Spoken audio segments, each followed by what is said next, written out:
a lot of sources have been saying that Sara Shraddha's name was initially taken by Riya Chakrabarti. Now, Riya Chakrabarti, through her lawyers, have denied naming anyone in her statement. Riya Chakrabarti has said she did not name anyone before the NCB. Riya also says she only stated what SSR consumed when he was with her. This is the big breaking news which is coming in right now. Important piece of information, because largely, in fact, and let me go across and bring my colleague Devesh on this. Devesh, what the NCB sources were selectively leaking was the fact that Riya Chakrabarti has been the one who has named Sara Ali Khan Shraddha Kapoor. Now, through her lawyers, she has completely denied it.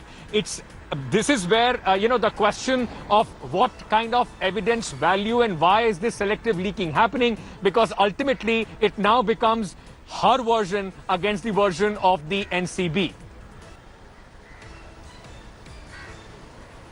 Yeah, well, Ankit, this had come to light, and from the NCB sources that Shraddha Kapoor and Sara Ali Khan had been named by Riya Chakrabarti while her statement was being recorded. But there are also testimonies, witness statements. Boatman of Sushant's Pavna farmhouse has also revealed their names, where he has categorically said that on different occasions Sara Ali Khan and Shraddha Kapoor visited the farmhouse, attended parties hosted by Sushant Singh Rajput at an island close to the farmhouse where drugs were being consumed. So it is not only on the basis of Riya's statement or hearsay. There are other testimonies as well.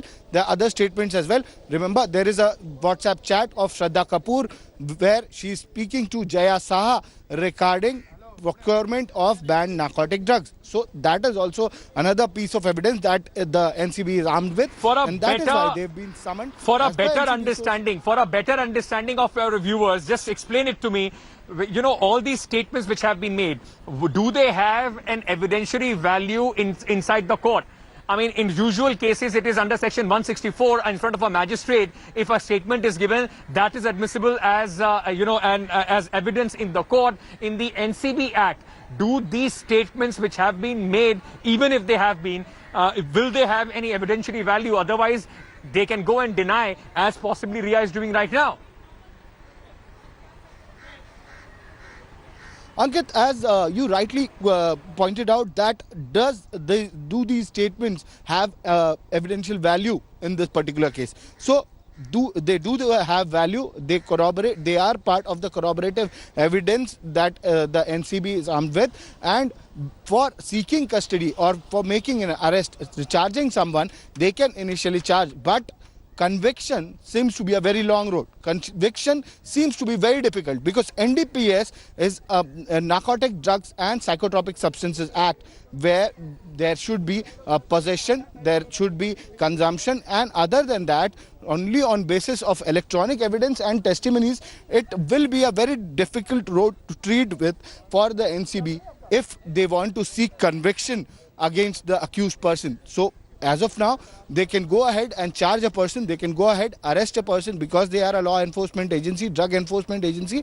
But in the court of law, in the NDPS court, conviction seems to be very difficult in this case. Ankit?